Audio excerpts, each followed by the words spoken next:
Hi guys, welcome back to my YouTube channel that is Swapna's Tutorial. So ನೀವೇ ನನ್ನ ಚಾನಲ್ಗೆ subscribe ಆಗಿಲ್ಲ ಅಂದರೆ ಪ್ಲೀಸ್ ಸಬ್ಸ್ಕ್ರೈಬ್ ಆಗಿ ವೀಡಿಯೋಸ್ನ ಲೈಕ್ ಮಾಡಿ ಶೇರ್ ಮಾಡಿ ಹಾಗೆ ಕಮೆಂಟ್ ಮಾಡಿ.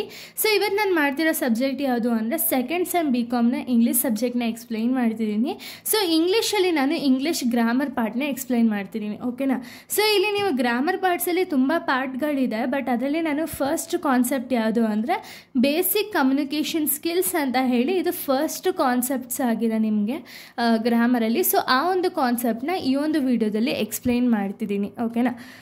ಸೊ ಬೇಸಿಕ್ ಕಮ್ಯುನಿಕೇಷನ್ ಸ್ಕಿಲ್ ಅನ್ನೋದಕ್ಕಿಂತ ಮುಂಚೆ ಫಸ್ಟ್ ಆಫ್ ಆಲ್ ನಾವು ಕಮ್ಯುನಿಕೇಷನ್ ಅಂದರೆ ಏನು ಅಂತ ಹೇಳಿ ನಾವು ಫಸ್ಟ್ ತಿಳ್ಕೊಳ್ಳೋಣ, ಓಕೆನಾ.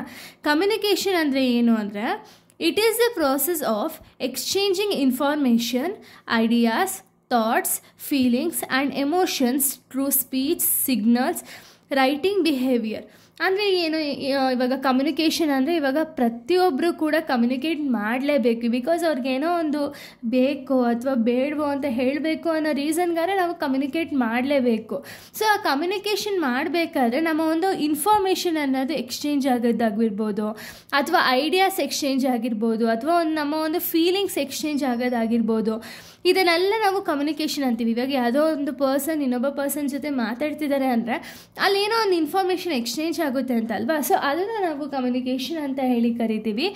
ಸೊ ಟೈಪ್ಸ್ ಆಫ್ ಕಮ್ಯುನಿಕೇಷನ್ ನೋಡೋದಂದರೆ ನಮಗೆ 2 ಟೈಪ್ಸ್ ಇದೆ, ಒಂದು ವರ್ಬಲ್, ಇನ್ನೊಂದು ನಾನ್ ವರ್ಬಲ್, ಓಕೆನಾ. ಸೊ ವರ್ಬಲ್ ಅಂದರೆ ಏನು ಅಂದರೆ verbal communication it means the message is transmitted verbally through speech and writing. ಅಂದರೆ ಏನು, ಇದನ್ನು ನಾವು ಇವಾಗ ಯಾರೋ ಒಂದು ವ್ಯಕ್ತಿ ಜೊತೆ ನಾವು ಮಾತಾಡ್ತಿದ್ದೀವಿ ಅಂದರೆ ನಾವೇನು ಮಾಡ್ತೀವಿ, ಅವ್ರ ಜೊತೆ ಸ್ಪೀಚ್ ಮುಖಾಂತರನೋ ಅಥವಾ ರೈಟಿಂಗ್ ಮುಖಾಂತರನೋ ಒಬ್ಬ ಪರ್ಸನ್ಗೆ ನಾವು ಇನ್ಫಾರ್ಮೇಷನನ್ನು ಕನ್ವೇ ಮಾಡಿದ್ರೆ ಅದನ್ನು ನಾವು ವರ್ಬಲ್ ಕಮ್ಯುನಿಕೇಷನ್ ಅಂತ ಹೇಳಿ ಕರಿತೀವಿ, ಓಕೆನಾ. ಸೊ ವರ್ಬಲ್ ಕಮ್ಯುನಿಕೇಷನಲ್ಲೂ ಕೂಡ ಟೈಪ್ಸ್ ಇದೆ. ಯಾವುದು ಫಸ್ಟ್ ಟೈಪ್ ಯಾವುದು ಅಂದರೆ ಓರಲ್ ಕಮ್ಯುನಿಕೇಷನ್. ಓರಲ್ ಕಮ್ಯುನಿಕೇಷನ್ ಅಂದರೆ ಏನು, ನಾವು ಓರಲ್ ಆಗಿ ಹೇಳ್ತೀವಿ. ಏನೋ ಒಂದು ಇನ್ಫಾರ್ಮೇಷನ್ ಅಥವಾ ಐಡಿಯಾಸ್ನ ನಾವು ಶೇರ್ ಮಾಡಬೇಕಾದ್ರೆ ಓರಲಿ ಹೇಳೋದನ್ನ ನಾವು ಓರಲ್ ಕಮ್ಯುನಿಕೇಷನ್ ಅಂತೀವಿ. Example interview, speeches. ಈಗ ಇಂಟರ್ವ್ಯೂಗೆ ಹೋದಾಗ ನೀವು ಓರಲಿನೇ ಮಾತಾಡಬೇಕು, ಅಲ್ಲಿ ಹೋಗಿ ನಾನು ರೈಟಿಂಗ್ ಮಾಡಿಬಿಟ್ಟು ರೈಟಿಂಗಲ್ಲಿ ಹೇಳ್ತೀನಿ ಅನ್ನೋಕ್ಕಾಗಲ್ಲ. ಆ್ಯಂಡ್ ಈವನ್ ಸ್ಪೀಚಸ್ಸು ಕೂಡ, ಸ್ಪೀಚಸ್ನ ನೀವು ಇಲ್ಲಿಂದ ಬರ್ಕೊಂಡು ಹೋದರೂ ಕೂಡ ಅಲ್ಲಿ ಹೋಗಿ ಮಾತಾಡಲೇಬೇಕಲ್ವಾ. ಸೊ ಅದನ್ನು ನಾವು ಓರಲ್ ಕಮ್ಯುನಿಕೇಷನ್ ಅಂತೀವಿ. ಇನ್ನು ಸೆಕೆಂಡ್ ಟೈಪ್ ನಾವು ನೋಡೋದಾದರೆ, ಸೊ ಸೆಕೆಂಡ್ ಟೈಪ್ ಬಂದುಬಿಟ್ಟು ರಿಟರ್ನ್ ಕಮ್ಯುನಿಕೇಷನ್. ರಿಟರ್ನ್ ಕಮ್ಯುನಿಕೇಷನ್ ಅಂದರೆ ಏನು, ಬರೆದು ಹೇಳೋದು. ಸೊ ಯಾವುದಾದ್ರು ಅಂದರೆ ಇಮೇಲ್ಸು, ಲೆಟರ್ಸು, ಇದನ್ನೆಲ್ಲ ನೀವು ಬರೆದ್ಬಿಟ್ಟು ಹೇಳಬೇಕು. ಇಮೇಲ್ ಸರಿ ಟೈಪ್ ಮಾಡ್ತೀರಾ, ಲೈಕ್ ಅದು ಕೂಡ ಬರೆಯೋ ಫಾರ್ಮೇ ಅಲ್ವಾ. ಸೊ ಅದಕ್ಕೆ ಇದನ್ನು ನಾವು ರಿಟರ್ನ್ ಕಮ್ಯುನಿಕೇಷನ್ ಅಂತೀವಿ. ಸೊ ಫಸ್ಟ್ ಟೈಪ್ ಬಂದುಬಿಟ್ಟು ವರ್ಬಲ್ ಆಯಿತು. ಇನ್ನು ನೆಕ್ಸ್ಟ್ ನಾನ್ ವರ್ಬಲ್ ಕಮ್ಯುನಿಕೇಷನ್ ಅಂದರೆ ಏನು ಅಂದರೆ ಇದು second type of communication types ಆಗಿದೆ. It is the process of conveying message without using spoken or written words. ಅಂದರೆ ಇಲ್ಲಿ ಅಂದರೆ ವರ್ಬಲ್ ಕಮ್ಯುನಿಕೇಷನಲ್ಲಿ ನೀವೇನು ಮಾಡ್ತಿದ್ದೀರಾ ಅಂದರೆ ರಿಟರ್ನ್ ವರ್ಡ್ಸು ಅಥವಾ ಓರಲ್ಲಿನೂ ಹೇಳ್ಬಿಟ್ಟು ಕನ್ವೆ ಮಾಡ್ತಿದ್ದೀರಾ. ಬಟ್ ಈ ಒಂದು ನಾನ್ ವರ್ಬಲ್ ಕಮ್ಯುನಿಕೇಷನಲ್ಲಿ ಯಾವುದೇ ರೀತಿಯ ವರ್ಡ್ಸ್ನ ನೀವು ಯೂಸ್ ಮಾಡಲ್ಲ, ಹಾಗೆ ಕನ್ವೆ ಮಾಡೋದನ್ನ ನಾವು ನಾನ್ ವರ್ಬಲ್ ಕಮ್ಯುನಿಕೇಷನ್ ಅಂತೀವಿ. ಎಕ್ಸಾಂಪಲ್ ಹ್ಯಾಂಡ್ ಶೇಕ್ ಮಾಡೋದಾಗಿರ್ಬೋದು, ಅಥವಾ ಹೆಡ್ ಶೇಕ್ ಮಾಡೋದಾಗಿರ್ಬೋದು, ಟ್ರಾಫಿಕ್ ಸಿಗ್ನಲ್ಸ್ ಆಗಿರ್ಬೋದು. ಇವಾಗ ನಮಗೆ ಟ್ರಾಫಿಕ್ ಸಿಗ್ನಲ್ಸ್ ಲೈಕ್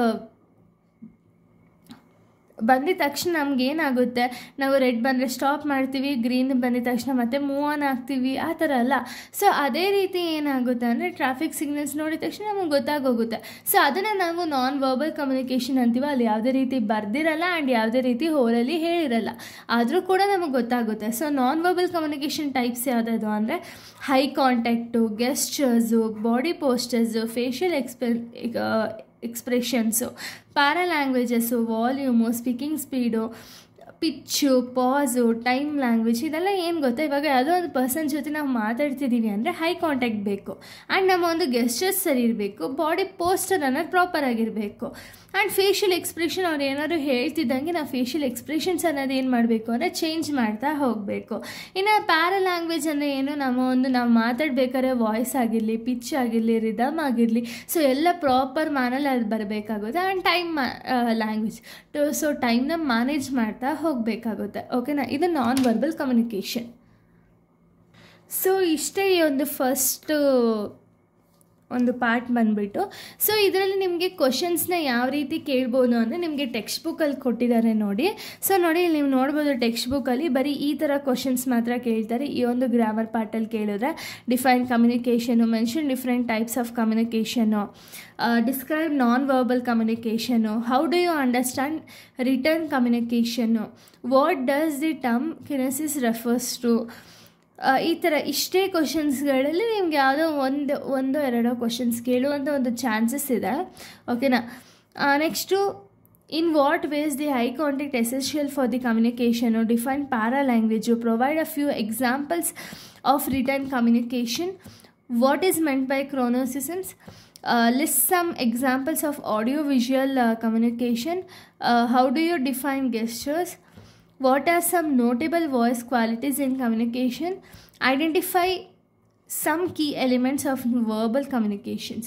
ಸೊ ಇಷ್ಟೇ ಕಾನ್ಸೆಪ್ಟ್ಸ್ ಆಗಿದೆ. ಸೊ ಈ ಒಂದು ವಿಡಿಯೋದಲ್ಲಿ ಇಷ್ಟು ಕ್ವಶನ್ಸ್ ಬರಬಹುದು. ಸೊ ಇನ್ನು ನೆಕ್ಸ್ಟ್ ವಿಡಿಯೋದಲ್ಲಿ ನೆಕ್ಸ್ಟ್ ಪಾರ್ಟ್ ಆಫ್ ಗ್ರಾಮರ್ನ ಎಕ್ಸ್ಪ್ಲೈನ್ ಮಾಡ್ತೀನಿ. So thank you guys, thanks for watching.